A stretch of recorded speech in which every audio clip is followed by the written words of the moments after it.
Why didn't Samson tell his parents that he obtained the honey he was eating from a dead lion's carcass? This is the question that we seek to answer today as we continue our verse-by-verse study of the book of Judges on Walking Through the Bible. Today we're going to be discussing Judges 14 verses 7 to 14, but before we do that, let's read the passage. If you have a Bible with you, turn to Judges 14 verse 7, but if you don't have a Bible, don't worry, just follow along with us on the screen. The version that we'll be reading from is the New King James Version. So Judges chapter 14, beginning at verse 7. Then he went down and talked with the woman, and she pleased Samson well. After some time, when he returned to get her, he turned aside to see the carcass of the lion, and behold, a swarm of bees and honey were in the carcass of the lion. He took some of it in his hands and went along eating. When he came to his father and mother, he gave some to them, and they also ate. But he did not tell them that he had taken the honey out of the carcass of the lion. So his father went down to the woman, and Samson gave a feast there, for young men used to do so. And it happened, when they saw him, that they brought 30 companions to be with him. Then Samson said to them, "Let me pose a riddle to you. If you can correctly solve and explain it to me within the 7 days of the feast, then I will give you 30 linen garments and 30 changes of clothing. But if you cannot explain it to me, then you shall give me 30 linen garments and 30 changes of clothing." And they said to him, "Pose your riddle, that we may hear it." So he said to them, "Out of the eater came something to eat, and out of the strong came something sweet." Now for 3 days they could not explain the riddle. In our last lesson, we discussed how Samson has grown up and is going to begin his judgeship and deliverance of Israel from the hand of the Philistines. As part of God's plan for this, Samson decided to marry a daughter from among the Philistines.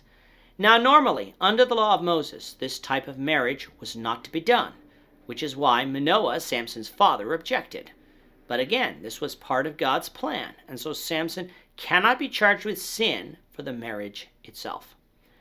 Manoah accedes to Samson's wish, and the family goes down to Timnah, from where they live in Zorah, to begin the marriage preparations. Along the way, Samson gets separated from his parents and is attacked by a lion. Through the power of God, Samson kills the lion with his bare hands, for it was not God's will that he die by the mouth of a lion. Which brings us down to verse 7 and the arrival of Samson and his family to Timnah. It is said here that the woman pleased Samson well, showing us that the marriage was planned and the arrangements were settled under the cultural practices of the time. Now for us today, when a couple gets engaged, wedding plans are made, and then after a set period of time, the wedding occurs.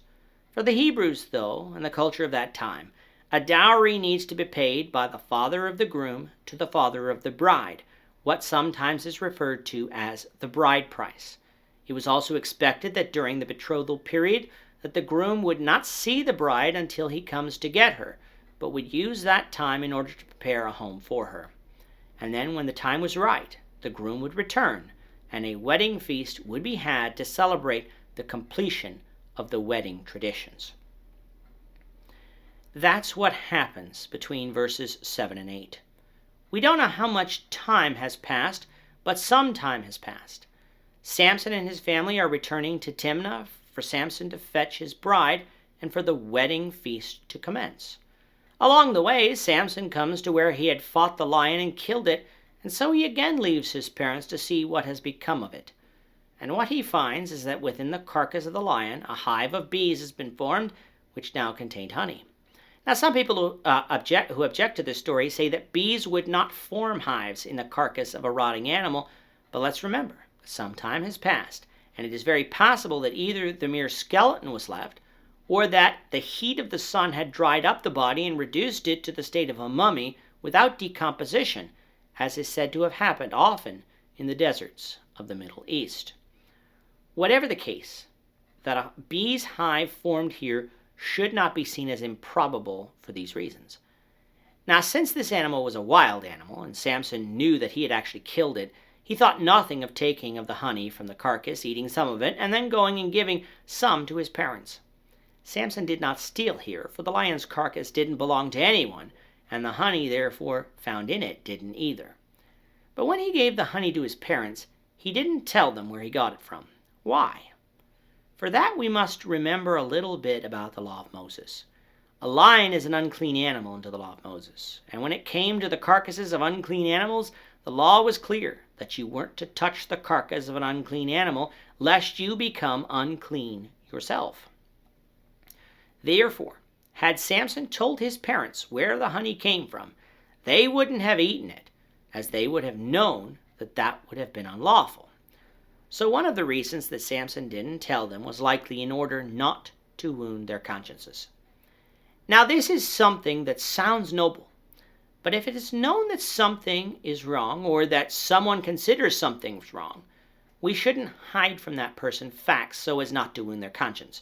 We simply should have avoided that which wounds another person's conscience while in their presence. But there's something else we should consider too. Samson was a Hebrew and a Nazirite. He too shouldn't have touched the carcass of a dead lion, even to get the honey that might have been found within it, for that would make him unclean. And under the law of the Nazirite found in Numbers 6, doing so should have brought with it further consequences, for Samson should have had to shave his head and offer the appropriate sacrifices for defiling his consecrated head.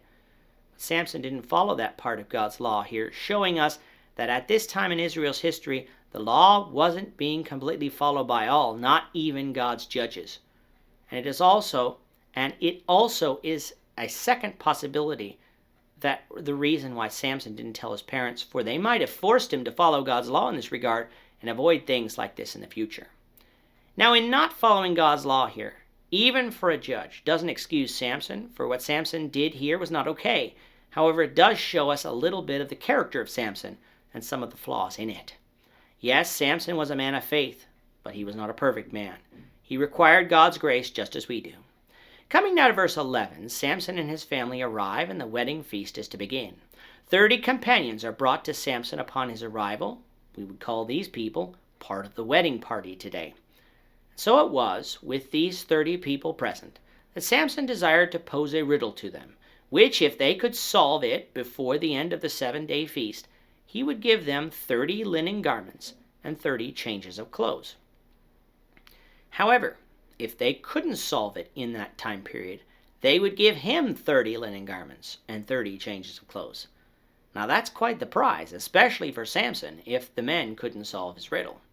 In fact, it is quite likely that in posing this riddle with these stakes, that Samson was acting in arrogance, thinking that his riddle was impossible to solve. The men agreed to Samson's terms, and so Samson told the riddle as follows. Out of the eater came something to eat, and out of the strong came something sweet. In hearing this riddle, I can understand Samson's confidence, for the answer is not obvious. Verse 14 says that for 3 days they could not explain this riddle, meaning that for 3 days they occupied themselves in trying to find the answer. After that, they let the matter rest until the end of the 7-day feast drew near.